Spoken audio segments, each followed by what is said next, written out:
প্রত্যেকটা সিমে আপনি রিচার্জ করেন, কিন্তু লাস্ট রিচার্জ কত করেছেন কিংবা এইসব ডাটাগুলো আপনি জানতে পারেন না, অনেক সময় এগুলো ইনফরমেশন জানার দরকার পড়ে। তো আজকে সে বিষয়ে চেক করাবো প্রতিটা সিমের আলাদাভাবে। আজকে আমি দেখাবো কীভাবে গ্রামীণ সিমের লাস্ট রিচার্জ কত করেছেন এবং কোন সময় করেছেন, সমস্ত বিষয়ে বিস্তারিত। তো চলুন শুরু করা যাক। তো ভিডিও শুরুতে একটা রিকোয়েস্ট, যদি আমার চ্যানেলটি সাবস্ক্রাইব না করেন প্লিজ সাবস্ক্রাইব করে নেবেন। তো আপনি রিচার্জ হিস্টোরি চেক করতে হলে আপনাকে যেটা করতে হবে সেটা হচ্ছে মাই জিবি অ্যাপস, একটা অ্যাপস রয়েছে, আপনি অ্যাপসটি ডাউনলোড করে নেবেন। অ্যাপসটি অবশ্যই প্লে স্টোর পেয়ে যাবেন। অ্যাপসটি ডাউনলোড করার সিস্টেম নিয়ে আমার কথা বলার কিছু নেই। অ্যাপসটি ডাউনলোড করার পর আপনি অ্যাপসটি লগ ইন করবেন।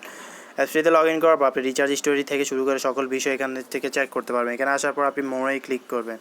মোর অপশনটিতে কোনায় রয়েছে, এই যে কোনায়, এটাকে মোর বলা হয়। এখানে আসার পর রিচার্জ হিস্টোরি নামে একটা অপশন সরাসরি পেয়ে যাবেন। তো এখানে রিচার্জ হিস্টোরি ক্লিক করবেন। এখানে ক্লিক করার পর আপনি 30 দিন, লাস্ট 30 দিনে কত টাকা রিচার্জ করে সকল হিস্টোরি এখানে দেওয়া হবে। আমার লাস্ট 30 দিনে কোনো রিচার্জ নেই, যার কারণে এখানে কোনো কিছু দেখাচ্ছে না। তো এভাবেই করবেন। নেক্সট আমি অন্য ভিডিও দেখাচ্ছি, ঠিক আছে।